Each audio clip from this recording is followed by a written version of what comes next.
ఈ నెల 21 అదేవిధంగా 22వ తారీఖు జరిగినటువంటి వేంపల్లి టౌన్లో జరిగినటువంటి అదేవిధంగా హెచ్బి బై నైట్ అదేవిధంగా హెచ్బి బై డే జరిగినటువంటి కేసుల్లోన అదేవిధంగా గతంలో జరిగినటువంటి ఒక 2 కేసుల్లో కూడాను ఒక జయప్రకాష్ రెడ్డి అని చెప్పేసి ఒక ఓల్డ్ అఫెండరు, ఇతను నేటివ్ ఆఫ్ వచ్చేసి కొండారెడ్డి కాలనీ పులివెందులో ఉంటాడు. సో ఇతన్ని గతంలో కూడాను ఇతని మీద 2017 నుంచి కూడాను కేసెస్ గలవు, దగ్గర వెంపల్లో ఉన్న 5 కేసులు గలవు.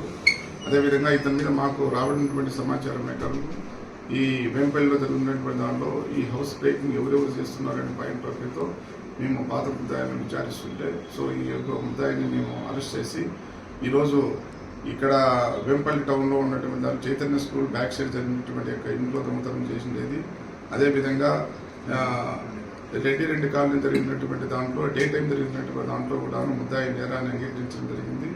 అదేవిధంగా గతంలో చేసినటువంటి దాంట్లో ఒక శారీ సెంటర్లోనూ బార్బర్ షాప్లో చేసినటువంటి దాంట్లో కూడా ఈ ప్రాపర్టీ కూడా రికవర్ చేయడం జరిగింది.